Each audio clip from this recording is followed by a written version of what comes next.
लोकाभिरामं रणरङ्गधीरं राजीवनेत्रं रघुवंशनाथं कारुण्यरूपं करुणाकरं तं श्रीरामचन्द्रं शरणं प्रपद्ये। मनोजवं मारुततुल्यवेगं जितेन्द्रियं बुद्धिमतां वरिष्ठं वातात्मजं वानरयोतमुख्यं श्रीरामदूतं शरणं प्रपद्ये। श्रीरामदूतं शरणं प्रपद्ये। श्यावर रामचंद्र भगवान की जय। उमापति महादेव की जय। पवन सुत हनुमान की जय। श्री कृष्ण कन्हैया जय। जय श्री राम, जय श्री राम। तो जिस प्रकार से रामायण में कांडों का क्रम है, तो पहले किष्किंधा कांड है, उसके बाद सुंदरकांड, तो उसी क्रम से हम डॉक्टर रजित अग्रवाल जी को आमंत्रित करते हैं किष्किंधा कांड पर चर्चा करने के लिए। आप सब इनसे परिचय हैं और हम व्यक्तियों के परिचय पर ज़्यादा जोर नहीं देते इस पटल पर, जो हम सीख रहे हैं उस पर ज़्यादा जोर देते हैं। फिर भी औपचारिक परिचय देता हूँ। ये भी मैनेजमेंट के प्रोफेसर हैं IIT रुड़की में। और हम ये देखिए मैनेजमेंट पर्सपेक्टिव क्या लेके आते हैं, आज हमें पता लगेगा। जय श्री राम रजत जी, आपका बहुत बहुत स्वागत। नमस्ते सर, सभी को मेरा सादर जय सिया राम। और मेरा परम सौभाग्य है कि मुझे इस श्रृंखला में एक अध्ययन करने का अवसर प्राप्त हुआ।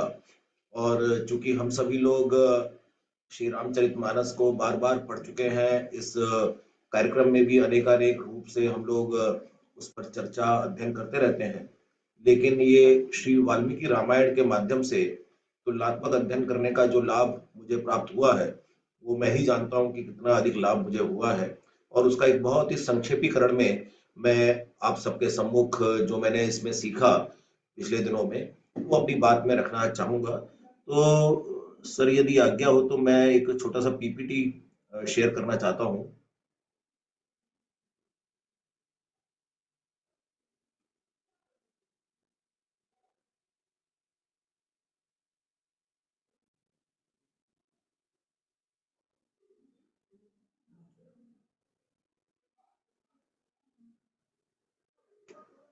तो हम किष्किंधा कांड के उस पर चर्चा करेंगे कि वाल्मीकि रामायण और तुलसीदास जी रचित रामचरितमानस में किस प्रकार से ये कांड आगे बढ़ता है। तो जैसा हम सभी को ज्ञात है, राम भक्तों को, कि इस कांड में जो मुख्य रूप से घटना चाहे श्री रामचरितमानस में हो या श्री वाल्मीकि रामायण में हो, सुग्रीव से मित्रता की जो बात सबसे पहले आती है कि जब प्रभु राम और लक्ष्मण शबरी के कहने के अनुसार ऋषिमुख पर्वत की ओर जाते हैं, और वहां वो जब घूम रहे होते हैं, वहां उनकी मित्रता वानरराज सुग्रीव से होती है। सुग्रीव स्वयं अपनी समस्या में जूझ रहे होते हैं, प्रभु राम उनको सीता हरण की जानकारी देते हैं।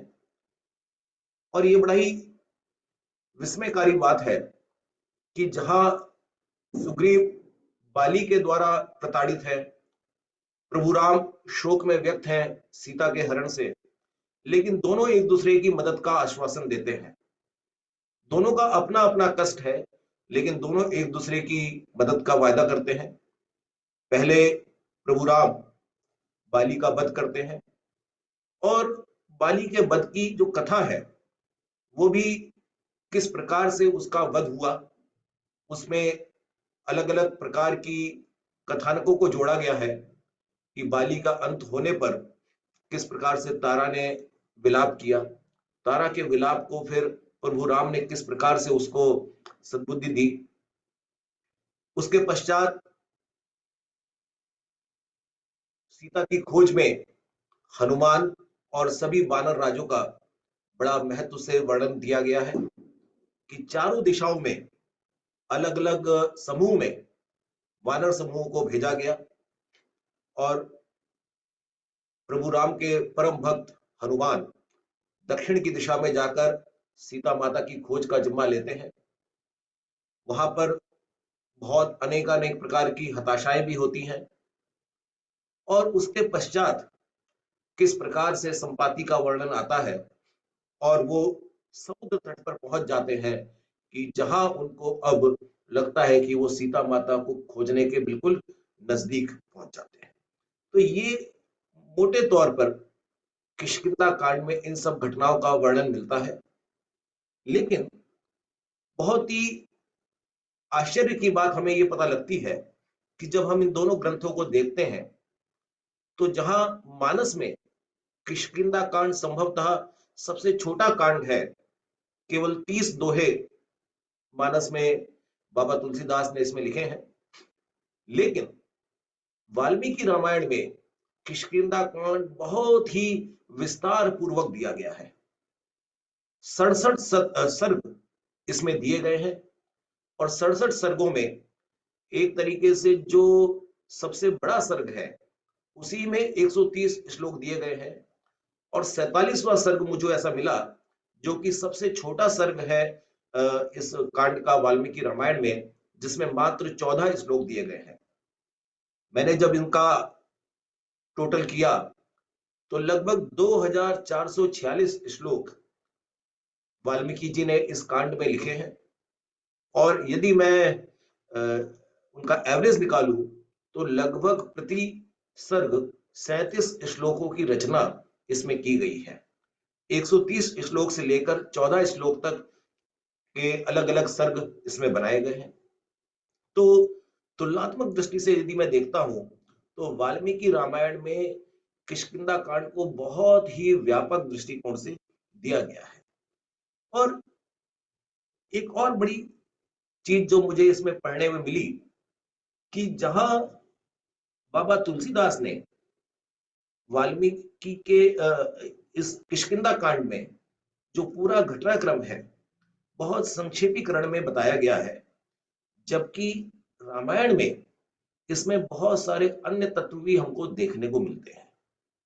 जो लोग साहित्य के ज्ञाता हैं, साहित्य को पढ़ने लिखने में रुचि रखते हैं, उनके लिए इस कांड में प्रकृति का सौंदर्य, श्रृंगार रस, इसका प्रचुर मात्रा में आपको पढ़ने के लिए, आनंद लेने के लिए प्रभु वाल्मीकि जी ने आपको एक तरीके से अपनी पूरा जो काव्य सौंदर्य है वो बिखेर दिया है। मुझे यहाँ पर वास्तुकला के बारे में भी पूरा ज्ञान मिलता है।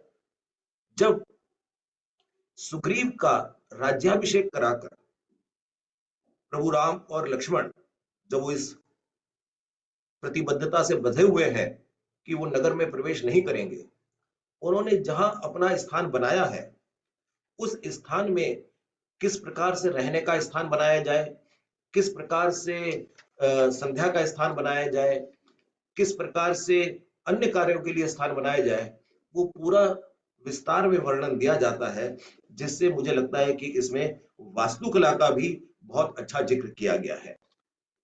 संभवतः मैं वाल्मीकि रामायण के 27वें सर्ग की ओर आप सबका ध्यान आकर्षित करना चाहता हूं। 27वें सर्ग के 12वें श्लोक में वास्तुकला का, ईशान कोण का, इन सब चीजों का बड़ा विस्तृत वर्णन किया गया है। उसके पश्चात आगे अभी हम देखेंगे कि 41, 42, 43, 44 सर्ग में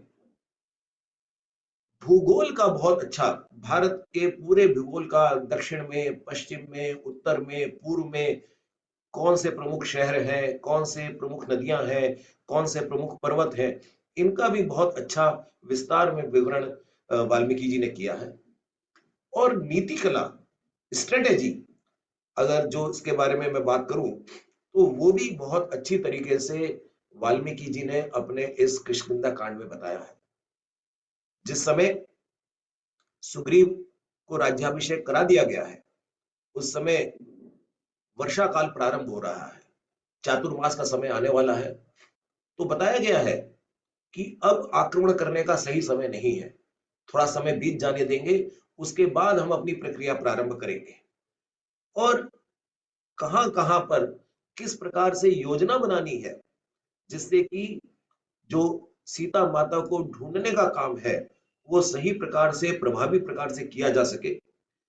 जब सुग्रीव अपने वानर सेनाओं को चारों दिशाओं में भेज रहे हैं तो वो ये निश्चित रूप से एंश्योर करते हैं कि आपको 1 महीने के अंदर ही अपनी सूचनाएं मुझे देनी है। यदि आपने 1 महीने में अपनी सूचनाएं नहीं दी तो जैसा वाल्मीकि जी ने लिखा है कि मैं आपको मार दूंगा। तो इस तरीके का टारगेट सेटिंग करना वो भी एक तरीके से हमारी नीति कला, स्ट्रेटेजिक मैनेजमेंट का पार्ट है। तो प्रबंधन की दृष्टि से हो, श्रृंगार की दृष्टि से हो, आर्किटेक्चर की दृष्टि से हो, ज्योग्राफी की दृष्टि से हो, ये सब चीजें भी इस कथानक के अलावा हमें श्री वाल्मीकि रामायण में प्रचुर मात्रा में देखने को मिलती है। अगर मैं पात्रों की कल्पना करूं तो रामचरितमानस और वाल्मीकि रामायण में लगभग इस किष्किंधा कांड में समान पात्रों का वर्णन आता है। केवल शिवजी और उमा पार्वती और काकभूषुंडी ऐसे 2 मुझे पात्र मिले रामचरितमानस में जिनके बारे में वाल्मीकि रामायण में वर्णन नहीं आया है। अन्यथा लगभग मानस और रामायण दोनों में पात्र मूलतः समान ही पाए गए हैं। अब कथानक तो हो गया, लेकिन मानस में और रामायण में कुछ ऐसे बिंदु मुझे मिले जो मुझे लगता है हम सबको याद रखने चाहिए और वो एक तरीके से आज के इस सत्र का हमारा टेक अवे हो सकता है। मानस में एक जगह तुलसीदास जी लिखते हैं कि संत मित्र के क्या लक्षण होते हैं और वहां उन्होंने कहा है कि जो देने लेने में मन में शंका ना रखे, अपनी सामर्थ्य के अनुसार सदा हित करता रहे और विशेष रूप से जब आपके ऊपर विपत्ति आई हो उस समय आपसे 100 गुना स्नेह करे, ऐसा मित्र संत मित्र कहलाता है। मुझे लगता है मित्र क्या होता है ये हम यहां से सीख सकते हैं। इसी प्रकार से उन्होंने एक और परिप्रेक्ष्य में बताया कि पीड़ा देने वाले कौन हो सकते हैं। मूर्ख सेवक, आपका जो सबॉर्डिनेट है, अगर वो गड़बड़ करता है तो वो एक बहुत बड़ी पीड़ा का स्रोत बन सकता है। कंजूस राजा, उल्टा स्त्री और कपटी मित्र, ये 4 लोग उन्होंने कहा जो पीड़ा देने के स्रोत हो सकते हैं। इसी प्रकार से चूंकि बाबा तुलसीदास का जो पूरा ओरिएंटेशन है वो भक्ति मार्ग को लेकर रहा है, तो उन्होंने यहां ये भी बताया है कि राम भक्ति के बाधक क्या क्या हो सकते हैं। जब हम अपार सुख संपत्ति से ओतप्रोत हो जाते हैं, पारिवारिक जिम्मेदारियां बढ़ने लगती हैं और हम अपनी बड़ाई, अपने बड़प्पन में ज्यादा मशगूल होने लगते हैं, ये सब चीजों को उन्होंने राम भक्ति में बाधक बताया है। कुछ ऐसी चौपाइयां जो मुझे लगता है हम सबके काम आ सकती हैं इस कांड से। यहां उन्होंने बताया कि इस संसार में, और ये मुझे याद आता है कि याज्ञवल्क्य और गार्गी का जो संवाद है वहां भी कुछ इसी प्रकार की बात कही गई है कि इस संसार में सारे रिश्ते नाते जो है वो सब स्वार्थ के लिए ही प्रीति करते हैं। तो हम अगर इन सब बातों को देखें तो जो इस दुनिया का जो यथार्थ है वो हमारे सामने निश्चित रूप से प्रकट होने लगता है। उसके बाद उन्होंने कहा कि जो दुष्ट व्यक्ति होता है उसकी प्रीति जो है वो स्थिर नहीं रहती है और ये आपको इस बात को पहचानने के लिए बहुत एक तरीके से लिटमस टेस्ट हो सकता है कि कौन व्यक्ति दुष्ट है जिसकी प्रीति स्थिर नहीं रहती। आज उसका मतलब है आपसे आके बात करेगा, आज मतलब नहीं है तो वो आपको पहचानेगा नहीं। दूसरा, एक जगह तुलसीदास जी कह रहे हैं, विद्वान लोग तो विद्या पाकर नम्र हो जाते हैं, जो विद्या ददाति विनयम, तो विद्या जो है वो विनय देती है, ऐसा उन्होंने कहा है। जबकि आजकल हम देखते हैं कि विद्या से लोग अभिमानी हो जाते हैं। मुझे लगता है कि मेरा कुछ फॉन्ट्स में कुछ परिवर्तन हो गया है, इसलिए कुछ शब्द ऐसे हैं जो अशुद्ध यहाँ दिखाई दे रहे हैं मुझको। इसी प्रकार से तुलसीदास जी कह रहे हैं, जस थोड़े ही धन खल इतराई, अधजल गगरी छलकत जाए। थोड़ा सा धन पाने से ही दुष्ट लोग जो है वो इतराने लगते हैं। इस प्रकार के कुछ जो संदेश है वो इस कांड से हमको प्राप्त होते हैं। पाखंड की जब बहुत ज्यादा प्रचुरता हो जाती है तो उस प्रचुरता में सदग्रंथ जो है वो लुप्त होने लगते हैं। ये भी एक जगह बाबा तुलसीदास जी ने इसमें कहा है। अब रामायण की तरफ चलते हैं, और रामायण में जैसे मैं थोड़ी देर पहले जिक्र कर रहा था, भूगोल बड़ा विस्तार में इस कांड में हमें बताया गया है। 40वां, 41वां, 42वां, 43वां सर्ग जो है, इन सब में बड़े विस्तार से उत्तर, पूर्व, दक्षिण, पश्चिम हर क्षेत्र का जिक्र किया हुआ है, और बहुत सारे उन स्थानों का जिक्र है जो आज भी आपको मिलते हैं। 41वें सर्ग में दक्षिण का पूरा वर्णन है, और केरल, विदर्भ, आंध्र ये प्रांत अभी भी आपको दिखाई देते हैं। 42वें सर्ग में पश्चिम का जिक्र है, जहां पे उन्होंने कहा है कि पूरे पश्चिम में मरुभूमि है, और हम सब जानते हैं कि पश्चिम में राजस्थान और गुजरात का हिस्सा आता है अभी भी वर्तमान में, और वो उसमें काफी ज्यादा रेगिस्तान पाया जाता है। 43वें सर्ग में उत्तर का वर्णन है, जिसमें उन्होंने लिखा है कि वहां देवदार के घने जंगल पाए जाते हैं। तो वाल्मीकि रामायण में इस तरीके से हमको भूगोल का बड़ा अच्छा वर्णन मिलता है। वाल्मीकि रामायण के जो किष्किंधा कांड के प्रारंभ के बहुत सारे सर्ग हैं, उसमें वाल्मीकि जी ने प्रकृति का बहुत उद्दीपन के रूप में, और वहां उन्होंने भगवान राम को एक सामान्य मनुष्य किस तरीके से शोकाकुल हो सकता है, किस तरीके से प्रकृति में खोकर वो अपने दुख भूल भी सकता है, इस तरीके से प्रकृति का, श्रृंगार का और वियोग रस का बड़ा सुंदर चित्रण प्रारंभ के बहुत सारे सर्गों में किया है। इसी प्रकार से इस किष्किंधा कांड में बहुत अच्छी तरीके से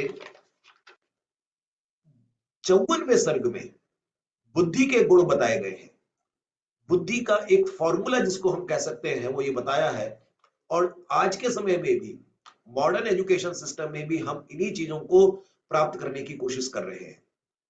बुद्धि का पहला स्तर है सुनने की इच्छा, दूसरा स्तर है सुनना, तीसरा स्तर है सुनकर ग्रहण करना, उसके पश्चात ग्रहण करके धारण करना, उहापोह होना, आपके दिमाग में क्रिटिकल थिंकिंग क्रिएट करना कि आप उसके बारे में सोच सके, अच्छे बुरे का विचार कर सके, और फिर उसके अर्थ को भली भांति समझना, और अंत में तत्वज्ञान से उसका जो जिस्ट है, इसेंस है, उससे अपने आप को धारित करना।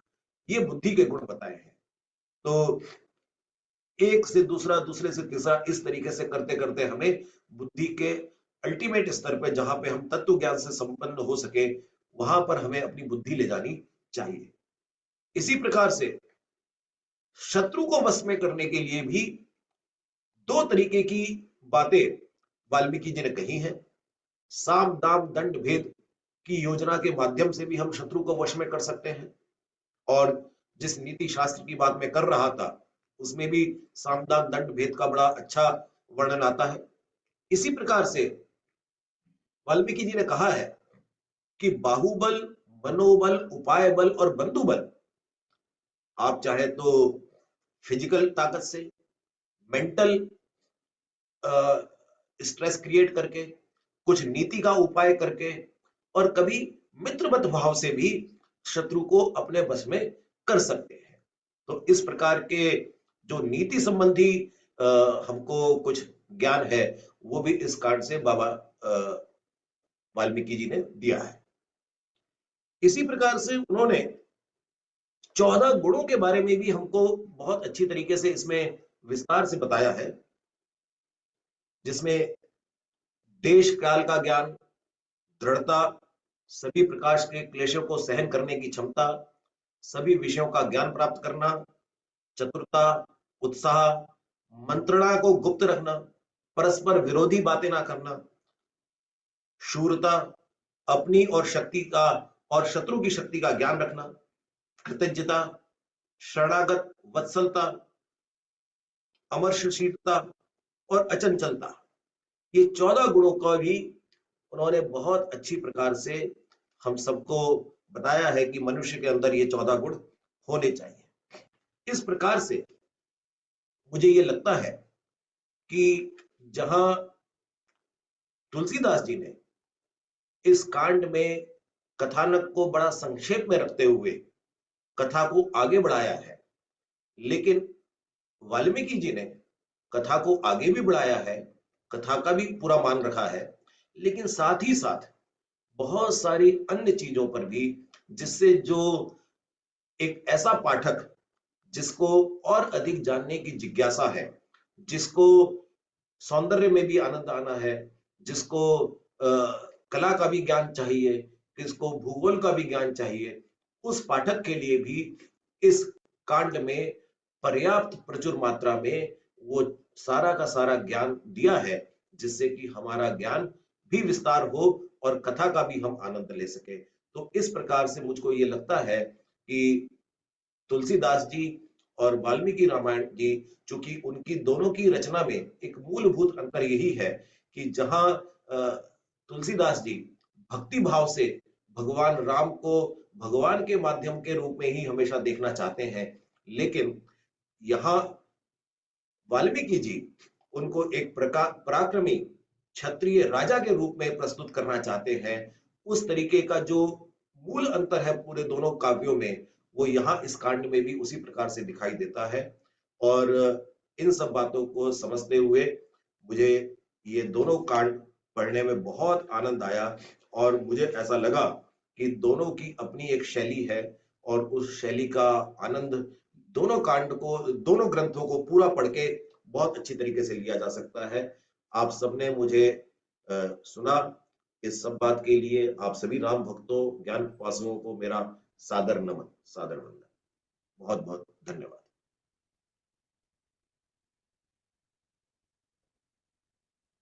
बहुत बहुत धन्यवाद रजत। आपने बहुत अच्छा। वाल्मीकि रामायण और रामचरितमानस के सुंदरकांड का बड़ा अच्छा तुलनात्मक अध्ययन किया और हमें इसके बारे में बताया। आपको सुन रहा था तो मेरे दिमाग में लग रहा था कि इस पर एक रिसर्च पेपर बनना चाहिए और जिसको हम पब्लिश कर सका। तो मैंने आपको भेजा है मैसेज। हम तो उसी ताक में रहते हैं ना, तो I think that can be done. तो चलिए अब आगे बढ़ते हैं और रुड़की से पहुंचते हैं कैलिफोर्निया। आजकल हमारी राजधानी दे दीजिए कैलिफोर्निया में, और इस समय वहाँ पे सुबह के 8:30, 7:30 बजे, 8 भी नहीं बजे अभी। 8 बजे। हाँ, 8 भी नहीं बजे, हमें 8 बजने में भी 6 मिनट शेष है। तो बड़े प्रातःकाल भोर सवेरे 4 बजे उठकर तैयार होकर दीदी हमारे लिए तैयार हैं। और जो कांड सबसे बड़ा पॉपुलर है सुंदरकांड, उस पर सुंदर चर्चा राजरानी दीदी करेंगी। ये हिंदी की प्रोफेसर रही हुई है बहुत वर्षों तक, और जो आजकल भगवत गीता क्लास चल रहा है उस क्लास के पीछे जो सारा काम है, अ, उसमें राजरानी दीदी का बहुत बड़ा कंट्रीब्यूशन। नहीं तो एक कुछ पीछ एक होता है फेस, और एक कुछ होते हैं पीछे पिछवाड़े में लोग। तो चेहरा मैं भले हूँ पर काम राजरानी दीदी हैं, आशा श्रीवास्तव जी हैं, जगन्नाथ लाल लाल साहब हैं, कामेश्वर जी ये सब कर रहे हैं। तो बहुत बहुत धन्यवाद राजन जी इसके लिए। और अब आपसे सुनते हैं, देखिए बाबा तुलसीदास जी क्या कहते हैं और महर्षि वाल्मीकि जी क्या कहते हैं कृष्ण सुंदरकांड के बारे में। जय श्री राम, आपका स्वागत है। सभी को जय श्री राम और मंच को नमन। इतना सुंदर भव्य मंच, उसको मैं प्रणाम करती हूँ। हनुमान जी को आमंत्रित करती हूँ। महावीर बिन बहु हनुमाना, राम जास जस आप बखाना। और आदरणीय रजत भाई जी को प्रणाम करती हूँ। अगर किष्किंधा में हनुमान जी राम जी से नहीं मिलते तो सुंदरकांड की सुंदर व्यवस्था कैसे होती। तो इसलिए आपने इतने सुंदर सुव्यवस्थित प्रबंधात्मक शैली में अपनी बात रखी। मैं आपको नमन करती हूँ। मुझे बल दिया, आपकी बात से मुझे बल मिला। मैं आपको प्रणाम करती हूँ।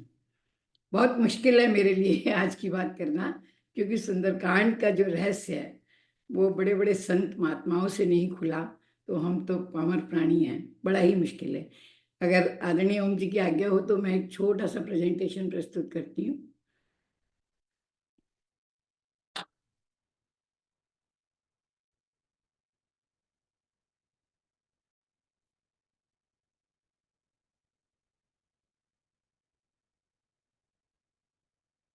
नहीं आया। बोला हाँ, अरे ये नहीं खुलना। एक मिनट, एक सॉरी, मैं एक मिनट खुलती हूँ। मैं अपनी बात शुरू रखती हूँ अपनी आप लोगों के साथ। कहना ये है प्रारंभ में, अभी थोड़ी सी मैंने 10 स्लाइड बनाई हैं, मैं आपको बताती हूँ। एक मिनट। तो उसमें विशेष बात यह है कि सबसे बड़ी बात यह है कि हम लोग अपने बड़े भाग्यशाली हैं, इतनी सशक्त नहीं, शेयरिंग तो आ रही है, एक सेकंड देखती हूँ। मेरा बेटा जरा हेल्प कर देगा। तो इतनी सशक्त विरासत के हम वारिस हैं। मैंने शायद शेयर किया है, देख लें। क्षमा चाहती हूँ सभी से, मैंने गड़बड़ कर दी। आपका स्क्रीन तो दिखाई दे रहा है, पर हाँ, जो बात शेयरिंग है वो नहीं दिखाई दे रही। एक सेकंड बस। हाँ हाँ, आराम से। हाँ हाँ, क्या हुआ? हाँ, ये यहाँ स्लाइड, ये हाँ, बस बस।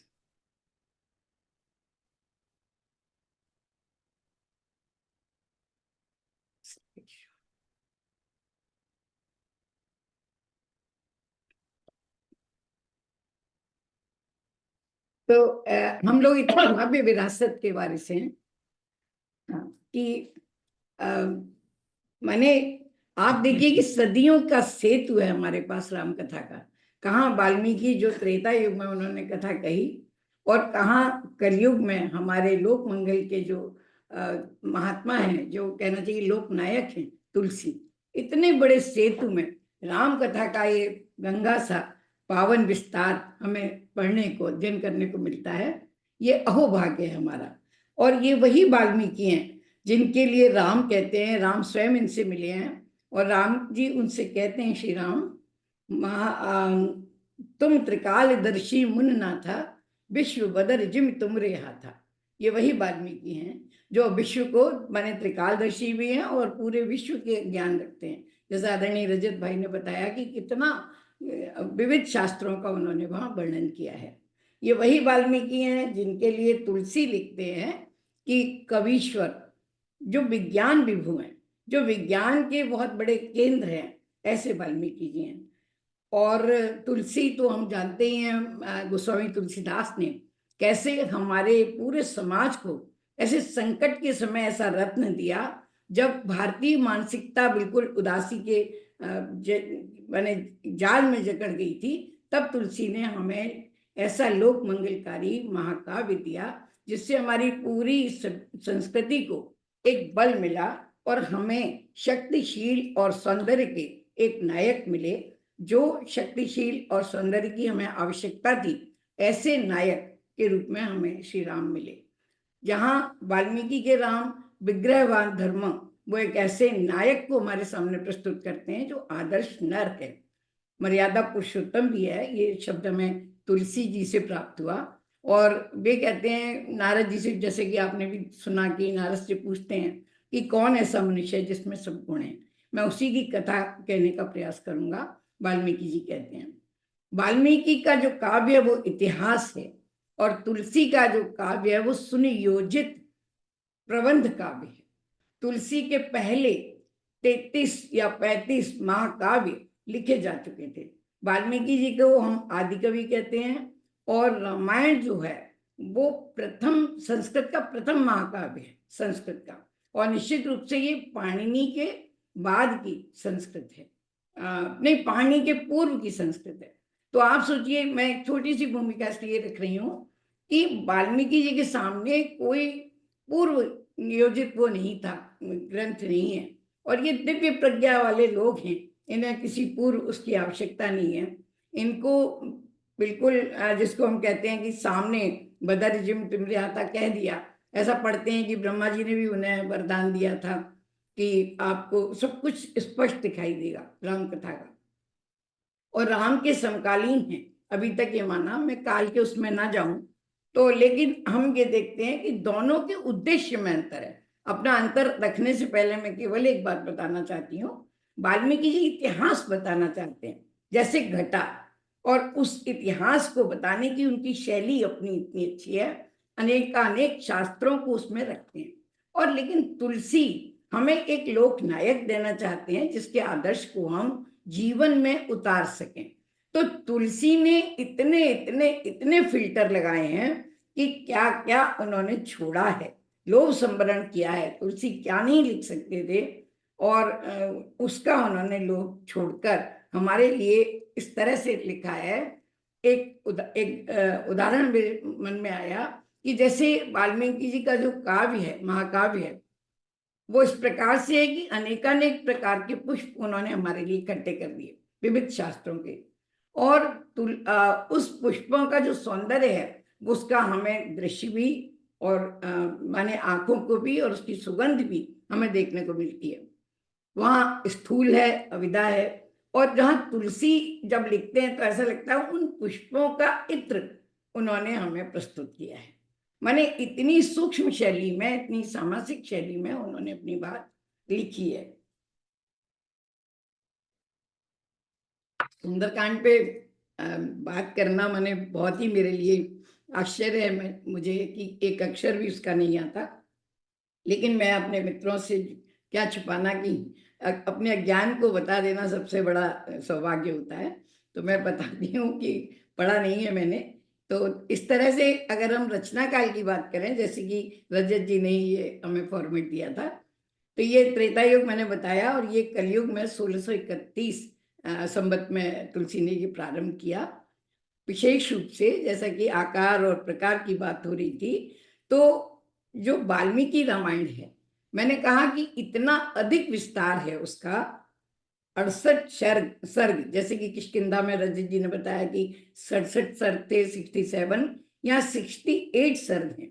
और ये अलग अलग संस्करणों में, मैं आपको स्पष्ट कर दूं कि मेरा जो आधार है वो गीता प्रेस गोरखपुर की ही दोनों ग्रंथ मैंने लिए हैं अध्ययन के लिए।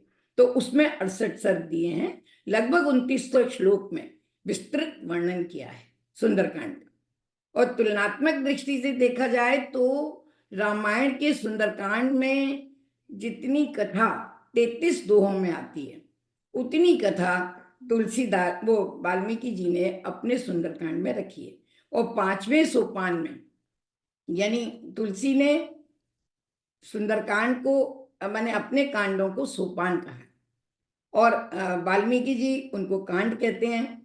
सामान्य भाषा में हम उसको भी सोपान कहते हैं, लेकिन इस प्रकार से उन्होंने पंचम सोपान में 60 दोहे, मैंने एक सोरठा भी है उसमें, लेकिन उसकी गिनती उसी में है, और चंद चौपाइयाँ, चंद छंदों के आधार पर इतना आध्यात्मिक और अनेक शास्त्रों से भरा हुआ ज्ञान, भक्ति पर ज्ञान हमें प्रस्तुत किया है। ऐसा जिसमें समर्पण की सुगंध भी है, विभीषण की शरणागति भी है, जिसमें सीता का विरह भी है। माने नवरस तो हैं ही, लेकिन आध्यात्म भी है और दर्शन भी है। तो ये उसमें मूलभूत अंतर है आकार और प्रकार में। अगर हम मुख्य कथाक्रम की बात करें तो हनुमान जी का समुद्र लांघना, मैनाक की सुरसा की विशेष घटना, और सिंहिका का जो नाम है वो वाल्मीकि जी ने तो दिया, लेकिन तुलसी उसे केवल निश्चरी कहते हैं। और जैसे ही लंकापुरी में प्रवेश करते हैं हनुमान, उसका विस्तृत वर्णन किया गया है। सीता जी की स्वयं खोज करते हैं, पहले विभीषण से नहीं मिलते, मैं वाल्मीकि रामायण की बात कर रही हूँ। रावण की अशोक वाटिका, रावण के भवन में भी जाते हैं, महल में, और रावण के सौंदर्य का विशेष वर्णन वाल्मीकि जी ने किया है। बार बार वो लिखते हैं, मैंने उनका उद्धरण नहीं किया, बार बार लिखते हैं कि रावण के हाथ ऐसे लग रहे हैं आभूषणों से लदे हुए जैसे 5 मुख के सर्प 2 लेटे हुए हैं। वो उसके आकार प्रकार के रूप में कहते हैं। सीता जी को अशोक वाटिका में जब उनका आगमन होता है तो अशोक वाटिका के सौंदर्य का वर्णन करते हैं, लंकापुरी के का विशेष वर्णन करते हैं, लंकापुरी की रक्षा का विशेष वर्णन करते हैं, जो सप्त रक्षक चक्र होते हैं नगर के, उसका भी वर्णन करते हैं।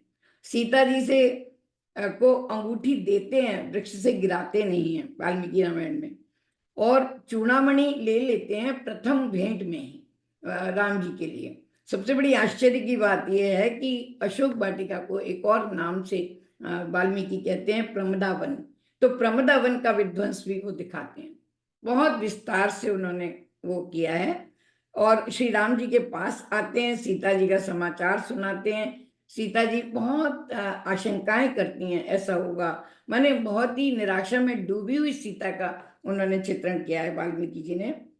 बहुत ही कमजोर हैं, आगे मैं बताऊंगी। और यहाँ रामचरितमानस की अगर हम कथाक्रम की बात करें तो ये सब घटना तो है ही, त्रिजटा का स्वप्न वहां पर भी है और त्रिजटा का स्वप्न यहाँ पर भी है। सीता जी को अंगूठी देते हैं, लेकिन पहले विभीषण से मिलते हैं। बिल्कुल ही अनेक अनेक रामायणों से तुलसी ने किसी से कोई प्रसंग उठाया, किसी से कोई प्रसंग लिया, इसलिए बुन दिया उन्होंने, ऐसा कथानक बुना, जो सायास बुना, जिसमें उनके उद्देश्य की पूर्ति होती है।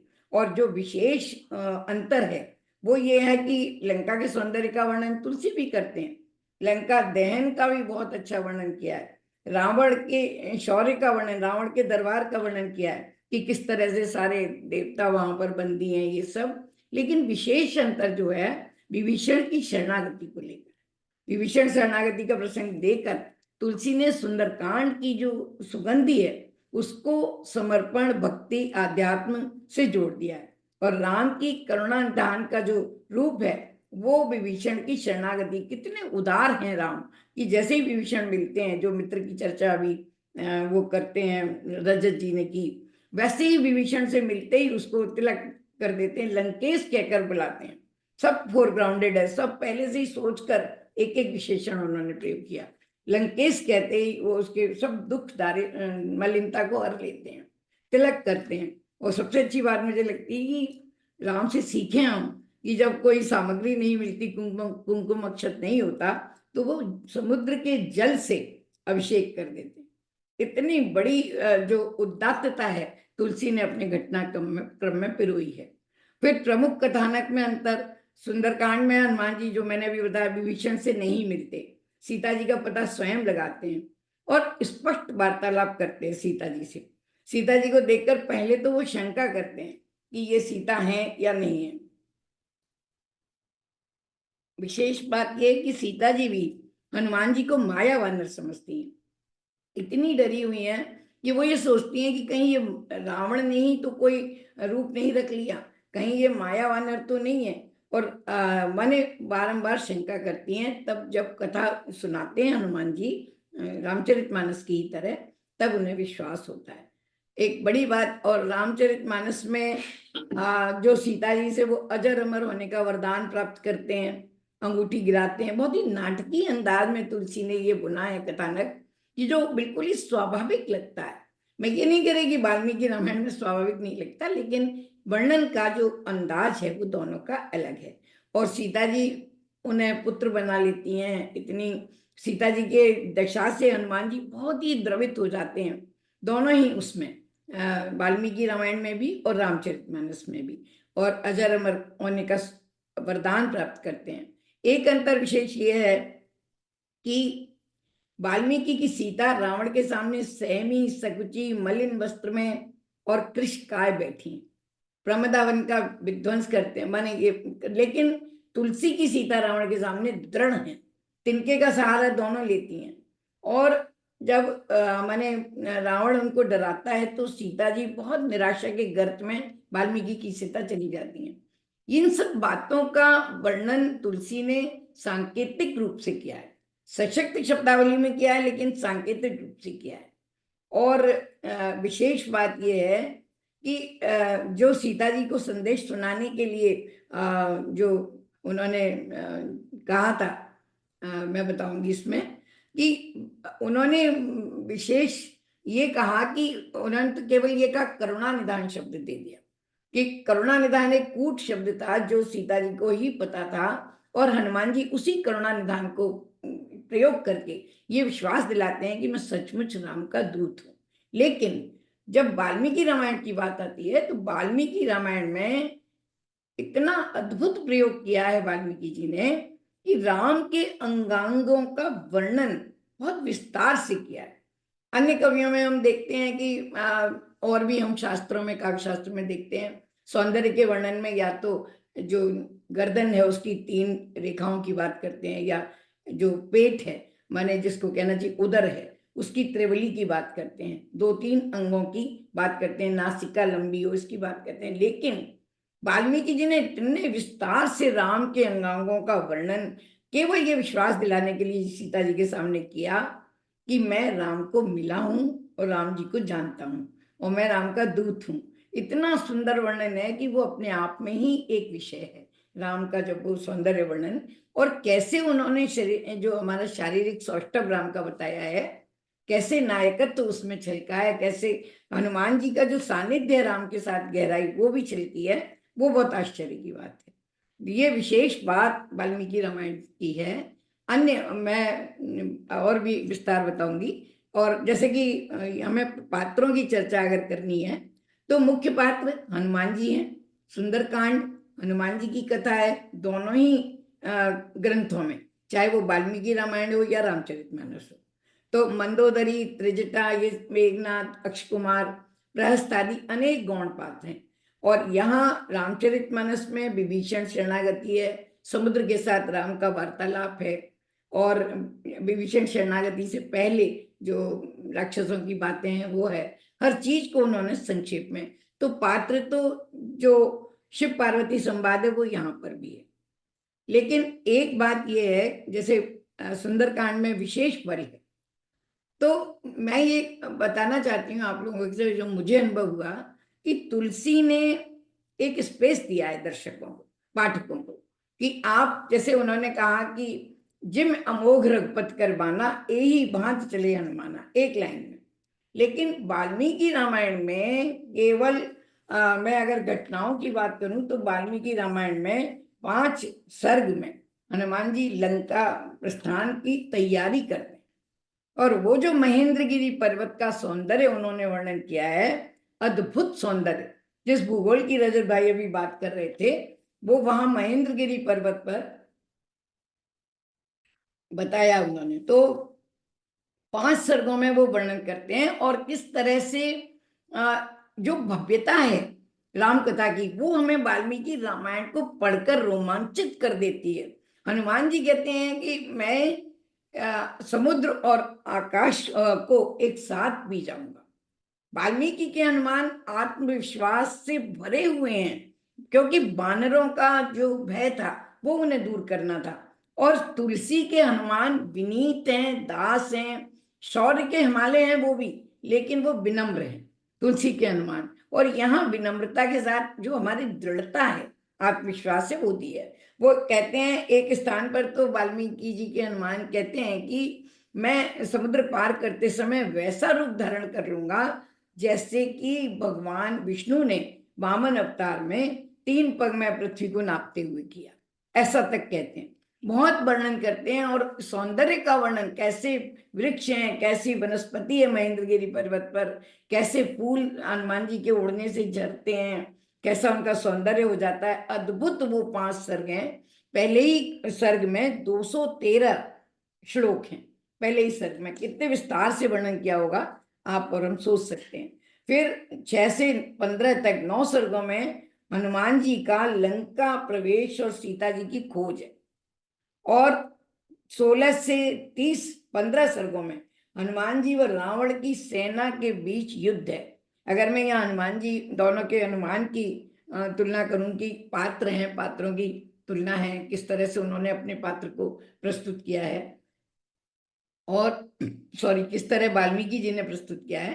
तो जब सीता जी से वार्ता करते समय वाल्मीकि के हनुमान राम के अंगों का वर्णन तो करते ही हैं, लेकिन एक ऐसा रिश्ता कायम करते हैं जिसमें बहुत सारी घटनाओं का वर्णन होता है, राम के संबंधों का विशेष वर्णन होता है।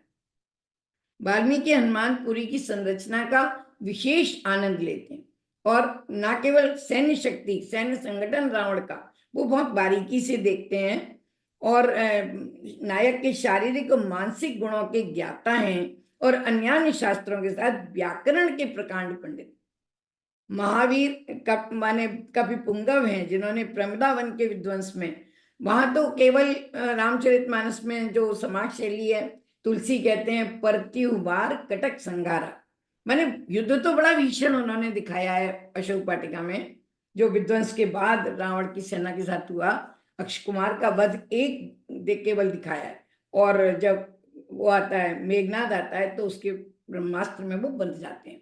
वाल्मीकि जी ब्रह्मास्त्र की भी पूरी कथा बताते हैं। उन्हें याद आ जाता है हनुमान को कि कैसे ब्रह्मा जी ने उन्हें वर दिया था कि जब ब्रह्मास्त्र में तुम बंधोगे तो कुछ ही क्षणों में तुम मुक्त हो जाओगे।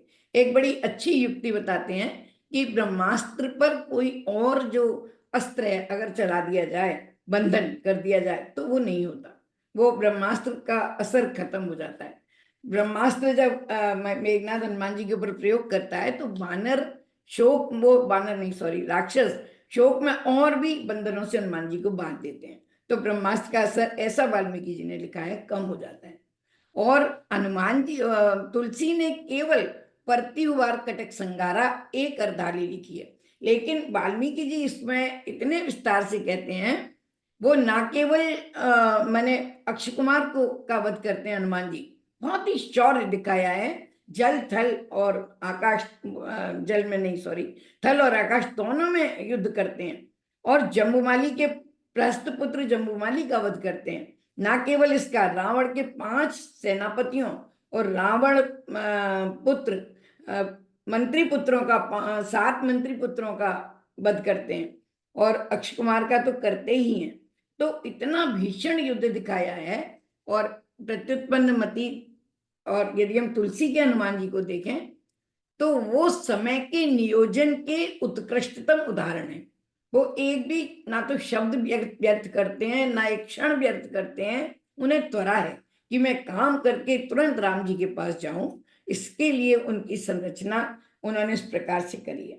तो रावण, यहाँ पर हम देखते हैं कि अगर विषय के विस्तार पर बल दें तो सर्वांग विवेचन और सूक्ष्म चित्रण पर वाल्मीकि रामायण में बहुत बल दिया गया है। उदाहरण के लिए कि 9 सर्गों में हनुमान जी और रावण के बीच संवाद होता है और जब उसके दरबार में जाते हैं 41 से 50 9 सर्गों में हनुमान जी की विजय व सीता जी से पुनः मिलकर जो वार्तालाप होता है, इसमें सबसे बड़ी बात यह है कि जिस जयंत के प्रसंग को सीता जी एक शब्द में कह देती हैं, तात सकृसुत कथा सुनाए, केवल एक बात, और प्रभु को याद दिलाना कि तुम इतने वीर हो, तुम्हारे एक बाण से जयंत का क्या हाल हुआ। यहाँ सीता जी हनुमान जी को पूरी जयंत की कथा सुनाती हैं 3 सर्गों में कि कैसे जयंत ने प्रहार किया, कैसे राम ने उसका पूरे विस्तार से उसको याद दिलाने के लिए। और त्रिजटा का जो स्वप्न है वाल्मीकि जी ने बहुत ही विस्तार से वर्णन किया है, बहुत ही विस्तार से। और उसमें राम लक्ष्मण भी आते हैं, सीता जी, और जैसे जो विजय के लक्षण है वो सब उन्होंने बताए हैं। तुलसी उसे 4 चौपाइयों में एक दोहे में लिख देते हैं, त्रिजटा के स्वप्न को। राक्षसियां, रावण आता है सीता जी के पास, सीता जी भयभीत हो जाती हैं, रावण कह के जाता है राक्षसियों से कि सीता जी को माने डराना। तो यहाँ राक्षसियों का इतना वर्णन है कि कैसे वो डराती हैं सीता जी को। और ना केवल आपको आश्चर्य होगा कि जिस तरह, एक बात मैं बताना भूल गई कि जिस तरह जब युद्ध हो रहा था और रावण की लंका का वर्णन कर रहे थे तो राक्षसों के नाम इतने सुंदर उन्होंने बताए हैं जो भाषा की दृष्टि से बहुत सुंदर है। धूम्राक्ष, रश्मिकेता, सूर्य शत्रु, वज्रकाय, संपाति, यहाँ संपाति एक राक्षस भी है, और भीम, घन, विघन, शुकनाव, चक्र, शठ, कपट, ऋषुकर्ण, ध्वजग्रीव, विद्युजीव, बहुत सारे नाम उन्होंने बताए हैं। इसी तरह से राक्षसियों के विषयों नाम इतना विस्तार है। एकाक्षी, एक कर्णी, गोकर्णी, गोपदी, पाद चूलिका, माने उनके शारीरिक अंगों के आधार पर उनके नाम हैं। सिंहमुखी, अतिमात्र कुचोदरी, अतिमात्र शिरोग्रीवा, अनासिका, माने नासिका ही नहीं है उसके। सोच के देखिए, जब विजुअल करते हैं, इसको विजुलाइज करते हैं, तो हमें उसकी भव्यता, वो जो बीभत्स रस है उसका पता चलता है कि सीता जैसी सुकुमारी, जो कि चित्र लिखित कभी देख डराती, वो ऐसी भयंकर राक्षसियों के बीच कैसे रही होंगी, उनके नाम से हमें इसका साक्षात्कार होता है। पुष्पक विमान का लंबा वर्णन किया है, रावण का पुष्पक विमान का बहुत, रथों का वर्णन किया है उन्होंने विशेष रूप से। रथ की जाली जो है वो किस प्रकार के, उस जाली का क्या नाम है, किस तरह की बुनी गई है स्वर्ण की जालियां, बहुत सूक्ष्माति सूक्ष्म वर्णन किया है। ये उनका उद्देश्य था। और देखिए, आप सोच के देखिए कि आदि काव्य हमारा इतना विस्तृत, इतना सशक्त और इतना माने उसमें सर्व शास्त्रों का समाहित है, ये बहुत बड़ी बात है। और रामचरितमानस में मैनाक की जहाँ केवल चर्चा की जाती है कि मैनाक को स्पर्श किया और रामकाज कीने बिना मोहि कहाँ विश्राम कह के चल देते हैं, वहीं वाल्मीकि जी मैनाक के जन्म की पूरी कथा बताते हैं कि कैसे पवन देव ने मैनाक की रक्षा की। जब एक बार, बहुत बड़ी कथा है, मैं उसमें विस्तार में नहीं जाऊंगी, तो मैनाक बताते हैं कि मैं पवन देव से बहुत उपकृत हूँ, तो पवन देव ने मेरे पंखों की रक्षा की थी, मैं समुद्र में छिप गया था, वगैरह वगैरह, बहुत विस्तार से बताते हैं। और यहाँ केवल एक नाम लिया जाता है। तो इस प्रकार से हम विस्तार की अगर बात करते हैं तो बहुत ही विशेष उसमें हमें देखने को मिलता है। अगर हम देखें तो एक और बात मुझे जो बहुत ही आकर्षक लगी, यद्यपि तुलसी ने बड़े आदर के साथ हनुमान जी को प्रवंजन जाया, जब वहां पर कहा मेघनाथ के युद्ध के समय, पवन सुत कहते हैं, मारुत सुत कहते हैं, अनेक विशेषण उन्होंने सुंदरकांड में हनुमान जी के प्रयोग किए, लेकिन हनुमंत और हनुमंता और हनुमान शब्दों का बहुत प्रयोग किया। लेकिन आपको आश्चर्य होगा ये जानकर कि वाल्मीकि जी ने हनुमान जी के 27 से अधिक विशेषणों का प्रयोग किया। इतने सुंदर शब्द जो भाषा की दृष्टि से, अर्थ गांभीर्य की दृष्टि से बहुत सशक्त हैं। हरिश्रेष्ठ, कपि कुंजर, महामती, मनस्वी, कपि मुख्य और हरिसत्तम, प्लवगोत्तम, हरिशार्दूल, मारुतात्मज, बानर उत्तम और हरीश्वर, हरियूथप, हरि माने बानर, महायशा, कपिवर, बानर शिरोमणि, मैंने इस प्रकार से कि पूरा एक विजन हमारे सामने रखा कि किस प्रकार जो हनुमान जी हैं, जिनके कारण सीता जी की खोज हुई, जिनके कारण राम कथा का जो क्लाइमैक्स था वो अपने क्लाइमैक्स तक आ पाया, ऐसे वीर हनुमान जो भक्ति के शिरोमणि हैं, जो भक्ति की पराकाष्ठा हनुमान से ज्यादा नहीं हो सकती। और मैं तो हनुमान जी के लिए हमेशा कहती हूँ कि वे हम सबके इसलिए ध्येय हैं कि परहित उनके मन में है। एक क्षण भी हनुमान जी ने अपने लिए जीवन का नहीं जिया, अपने लिए केवल और केवल परहित के लिए उन्होंने जिया। तो तुलसी ने ये दोहा लिखा, परहित बस जिनके मन माही, तिन कछ दुर्लभ, जग दुर्लभ कछु नाही। तो हनुमान जी ने इतने जो कार्य किए वो इसी के कारण किए। मैं अपने समय का भी ध्यान रख रही हूँ, अभी समय है। और जो प्रमुख अंतर है वो मैं बता देना चाहती हूँ भाषा पे आने से पहले, कि वाल्मीकि रामायण में प्रत्येक कांड का करन्यास आदि अलग से दिया गया है, जो कि मानस में नहीं। लेकिन फलश्रुति और पुष्पिका वाल्मीकि रामायण में नहीं दी गई है, और मानस में प्रकारांतर से तुलसी ने दोहों में, चौपाइयों में फलश्रुति और पुष्पिका का वर्णन किया है। रावण के लिए वाल्मीकि जी कहते हैं, इतनी बड़ी बात उन्होंने लास्ट में कही रावण के लिए, हनुमान जी कहते हैं, सॉरी, वाल्मीकि के हनुमान, कि यदि ये अधर्मी ना होता तो देवताओं का राजा होता, इतना गुणवंत है। तो हमारे यहाँ जो जो प्रतिभा है, जो विराट प्रतिभा है, वो निष्पक्ष रहती है, हृदय से पवित्र रहती है, इस बात का संकेत वो करते हैं। और विशेष बात भाषा की अगर हम करें तो वाल्मीकि रामायण की भाषा लौकिक संस्कृत है, प्रांजल है, माने विशुद्धतम है, गंभीर है, सहज संप्रेषणीय है। जो वाल्मीकि कहना चाहते हैं वाल्मीकि जी, वो हमारे हृदयंगम हो जाता है। विशेषण प्रधान प्रयोग है, वाल्मीकि जी को विशेषण बहुत प्रिय है। अलंकारिक भाषा है बहुत अधिक। अगर हम काव्य सौंदर्य की दृष्टि से करें, उस पर एक अलग से शोध पत्र हो सकता है। बहुत अलंकारिक भाषा है, पदे पदे उपमा, रूपक, अनुप्रास, उत्प्रेक्षा, दृष्टांत आदि अलंकार, अर्थालंकारों का भरमार है, बहुत सुंदर है भाषा। और गोस्वामी जी की भाषा अवधि है, तत्सम तद्भव के साथ देशज और विदेशी शब्दों का प्रयोग किया है। अति लाघव व्यंजना का प्रयोग बहुत है। जहां वाल्मीकि रामायण की भाषा अविधा प्रधान है, माने सीधी सीधी बात कहते हैं, वहां गोस्वामी जी व्यंजनात्मक शैली में अपनी बात कहते हैं। मुहावरों का, दर्शन का, अध्यात्म का, और जो स्वयं जो वाल्मीकि तुलसी ने कहा है कि नाना पुराण निगमागम सम्मतम रामायणी निगदितम, रामायण में भी जो कहा गया है क्वचित अन्यतोपि, तो उस सब को उन्होंने समाज शैली में लिया है। और यदि हम शैली की बात करें तो व्यास शैली का प्रयोग वाल्मीकि जी ने किया है। व्यास शैली माने हर चीज को विस्तार से कहना, बहुत बड़े। तुलसी ने एक चौपाई दी है, व्यास समास सुमति अनुरूपा, जैसे जैसे आवश्यकता होगी मैं व्यास शैली और समाज शैली का प्रयोग करूंगा जहां जैसी स्थान होगी। क्योंकि महाकवि, महाकाव्य जो होता है बहुत बड़ी विजनरी है, बहुत बड़ी, उसमें उसके लक्षण होते हैं, उसके बहुत सारी चीजें, अगर शास्त्रीय ढंग से यहाँ पर अभी स्कोप नहीं है और समय भी नहीं है, तो महाकाव्य की जो पैरामीटर है वो बहुत विशाल है। भाषा की दृष्टि से भी युद्ध और संधि होनी चाहिए, सूर्योदय का वर्णन होना चाहिए। रजत जी ने कहा प्रकृति वर्णन पर बल, तो प्रकृति वर्णन उसकी मैंडेटरी एक चीज है महाकाव्य की, होना ही चाहिए। युद्ध का विशाल वर्णन होना चाहिए, उदात्त होना चाहिए, सब्लाइमेशन बहुत अधिक होना चाहिए। तो समाज शैली में तुलसी अपनी कथा संक्षिप्त करके कहते हैं। मैं हमेशा कहती हूँ कि वाल्मीकि जी ने क्या क्या नहीं कहा और तुलसी ने क्या क्या नहीं कहा, ये एक बहुत यानी यमक अलंकार है, लेकिन वाल्मीकि जी ने बहुत विस्तार से सब कुछ कह दिया और तुलसी ने अपने आप को रोके रखा, क्योंकि उन्हें 60 दोहों का गेयात्मक सुंदरकांड हमें देना था जिसका हम रोज रोज अनुष्ठान कर सकें। तो ऐसा उनका उद्देश्य था।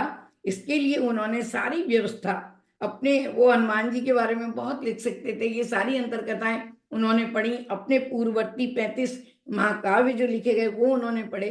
तो लॉट ऑफ मैंने मटेरियल उनके पास था, और खुद भी जो दिव्य चक्षु थे वो तो थे ही, तपोबल तो था ही।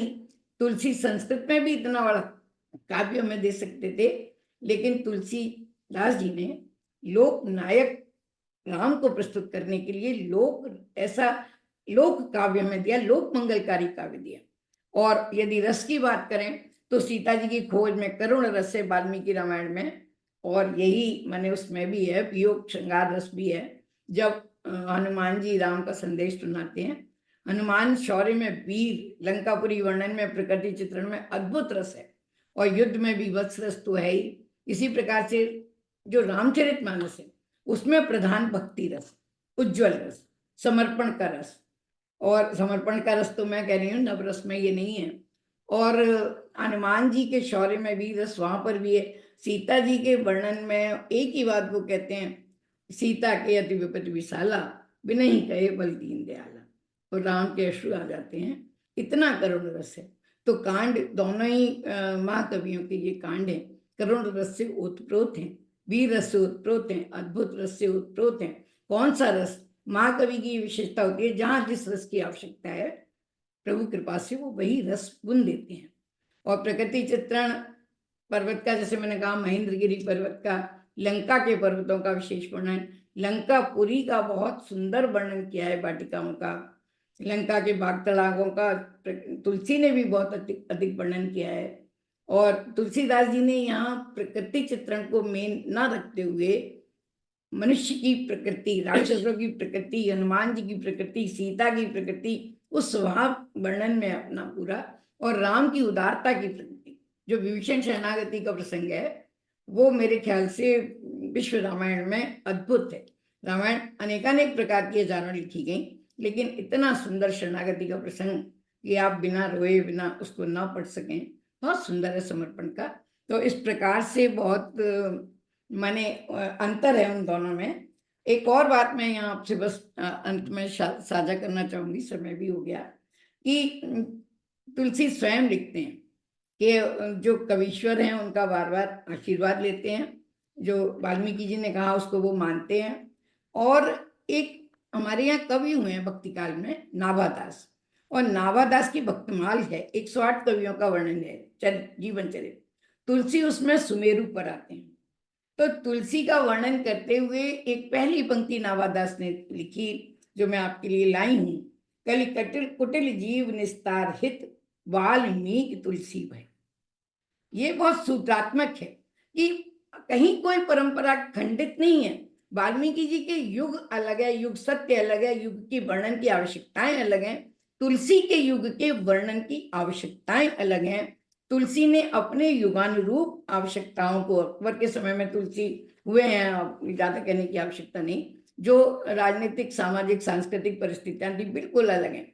वही वाल्मीकि की चेतना, वही राम भक्त की चेतना जो वाल्मीकि जी की थी, तो वाल्मीकि जब तुलसी के अवतार में आए, बहुत लोग इस प्रकार के कहते हैं, ये कोई कपोल कल्पना नहीं है, तो उन्होंने मॉडिफिकेशन कर दिया, फिल्टर लगा दिए, और जो हमारे लिए उपयोगी थी, ऐसा सर्व उपयोगी, माने जो लोक और वेद दोनों को लेकर चलने वाला काव्य है, ऐसा रामचरितमानस हमको दिया। वही चेतना है, वही राम कृपा है जो सब जगह है। तो सबसे बड़ी बात यह है कि तुलसी ने हमें एक स्पेस दिया है, पाठक पर छोड़ा कि अमोघ बाण की आप क्या कल्पना करते हैं, सीता के सौंदर्य की आप क्या कल्पना करते हैं, और सीता की करुण दशा है कि किस प्रकार से वो वहां बैठी हैं, आप क्या कल्पना करते हैं, राक्षसियां किस प्रकार सीता को त्रास दे रही हैं, आप क्या कल्पना, यानी जो पाठक है वो क्या कल्पना करता है, उस पर उन्होंने छोड़ा। क्योंकि तुलसी के 4 पाठक और 4 ही वक्ता हैं। एक उसमें अगर उन्होंने कहा तो 4 संवादों का उन्होंने सृजन किया। एक देव कोटि के हैं, देवाधिदेव महादेव और पार्वती जी हैं। एक संत कोटि के हैं, जो जिसमें याज्ञवल्क्य और भारद्वाज आते हैं। एक तिर्यक योनि में माने जो काकभूषुंडी और गरुड़ जी आते हैं। और चौथे पाठक और तुलसी, श्रोता और तुलसी मनुष्य योनि के आते हैं।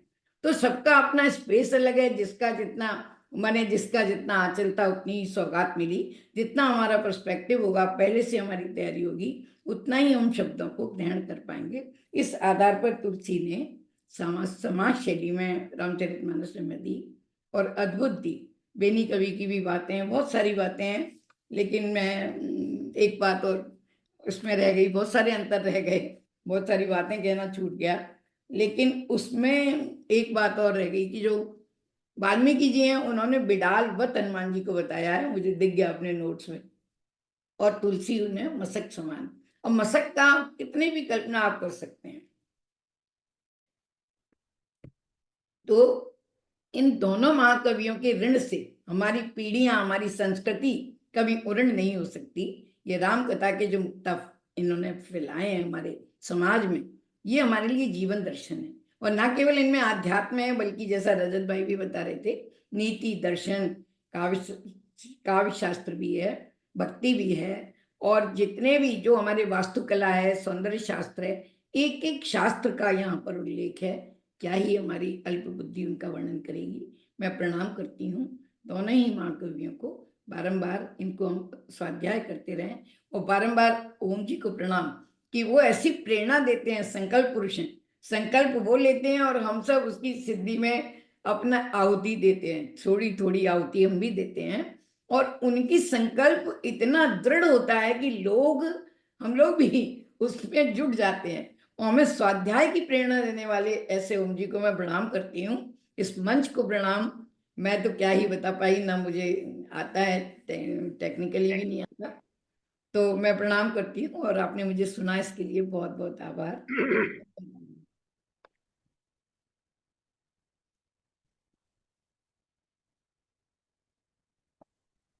बहुत बहुत प्रणाम, बहुत बहुत धन्यवाद। इतना अच्छा विश्लेषण आपने किया, और आपकी हिंदी समझने में, जो आप बोलती हैं साहित्य को समझने के लिए थोड़ा दिमाग लगाना पड़ता है।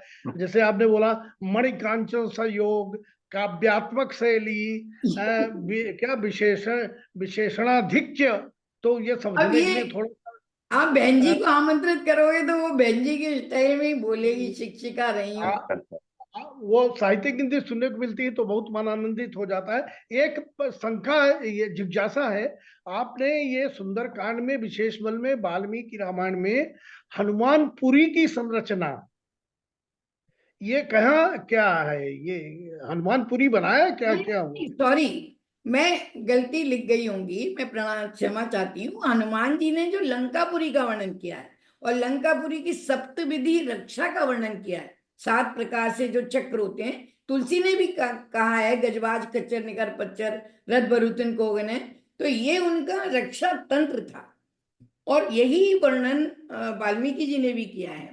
सैन्य की भी संगठना का भी उन्होंने विशेष वर्णन, हनुमानपुरी नहीं है, सॉरी, हनुमान हाँ वो धागा, उसमें वो एक शब्द रह गया होगा, क्षमा चाहती हूँ। ठीक ठीक ठीक। बहुत बहुत बहुत धन्यवाद, सुंदर बहुत लग रहा है, ज्ञानवर्धन हुआ बहुत आपका सुन सुंदर। करके। ऐसे ही सुनाते रहिए। बहुत बहुत धन्यवाद, प्रणाम। नहीं, और कोई बहुत अगर अस्पष्टता हो तो मैं स्पष्ट करने को तैयार हूँ, क्योंकि थोड़ा तो पढ़ाई है। इसका मतलब आपके विद्यार्थी ध्यान से सुनते हैं और पढ़ते भी हैं। विद्यार्थी आपने ही नींव डाली और हम आपके ही अनुयायी हैं, जैसे आपने जैसे हमने बता दिया। नहीं, बहुत बढ़िया, बहुत अच्छी व्याख्या रही आपकी, बहुत शानदार। नहीं, बहुत ही अच्छा। बहुत बहुत धन्यवाद दीदी। मेरे पास कोई शब्द ही नहीं है। इस प्रकार आपने परिश्रम किया और दोनों सुंदरकांड, चाहे वाल्मीकि रामायण हो चाहे रामचरितमानस, विभिन्न पहलुओं को लेकर जिस प्रकार से एक विद्वान प्रोफेसर चर्चा करता है उसी प्रकार से आपने प्रस्तुति की। तो बहुत बहुत धन्यवाद। बहुत सीख रहे हैं हम आपसे, और आप सब परिश्रम कर रहे हैं, लाभ हम लोग ले रहे हैं। तो इसके लिए तो हमारे लिए तो बल्ले बल्ले ही है, जैसा कहते हैं ना, बल्ले बल्ले है, हमारे तो बल्ले बल्ले ही है। तो बहुत बहुत धन्यवाद। और रजत जी आपको बहुत बहुत धन्यवाद। And I think we all are, मैं मानता हूँ हम सब लोग कुछ ना कुछ सीख रहे हैं। मैं तो बहुत कुछ सीख रहा हूँ।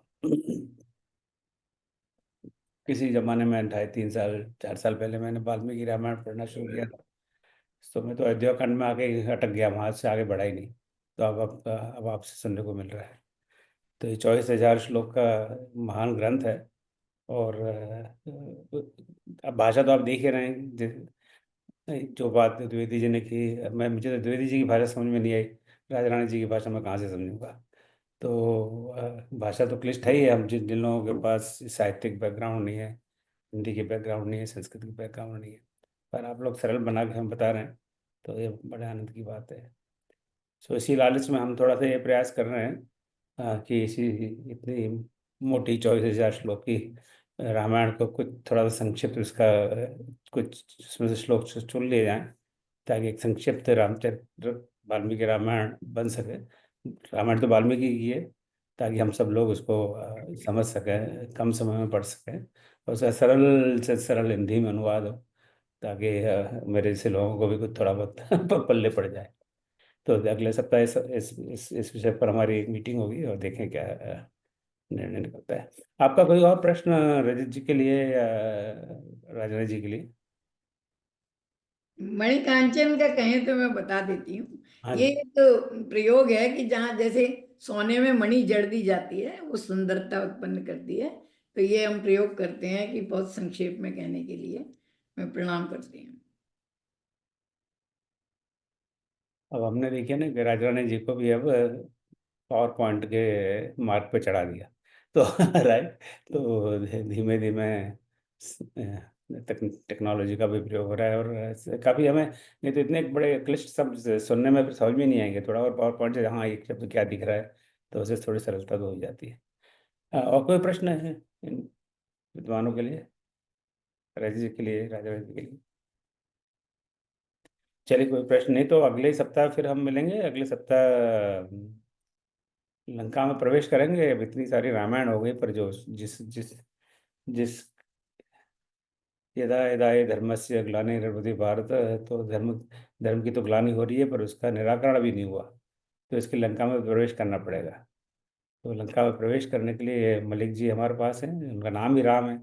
तो राम जी अगले सप्ताह लंका में प्रवेश करेंगे, और लंका कांड का जो तुलनात्मक विवेचन मलिक जी करेंगे, और फिर अंत में उत्तरकांड में विनीता जी हमें ले जाएंगे। तो ये रहेगा अगले सप्ताह का कार्यक्रम। तो ये जो ये श्रृंखला हम वाल्मीकि रामायण पर चल रही है, 3 सप्ताह हो गए, तो अगले सप्ताह चौथा सप्ताह होगा। तो आपको कैसा इस तरह का श्रृंखला का आयोजन आप लोगों को कैसा लग रहा है? क्या आप लोग, क्या do you think we should do similar things on other topics? नहीं, तो बहुत ही बहुत अच्छा सुंदर, है, और बहुत ज्ञान हम लोगों को बहुत प्राप्त हुआ। सुंदर है, बहुत ज्ञान मिलता है, बहुत अच्छा है, और हमें कंटिन्यू करना चाहिए। ये मेरा अपना ओपिनियन है। हमने तो बहुत सारी चीजें इसमें से जो सुनी वो कभी पहले सुनी नहीं थी। नया है तो सीखने को काफी अच्छा मिल रहा है, मेरी अपनी राय है। तो वी शुड कंटिन्यू। हाँ, तो आप लोग सुझाव जरूर भेजिए करना तो चाहिए। हाँ जी जी। जरूर करना चाहिए, मंथन का मतलब ही यही है। हाँ आप जैसे मंथन का नाम जो है उसका जी। मतलब ही ये है कि इस तरह की चर्चा है। राइट हाँ? जी।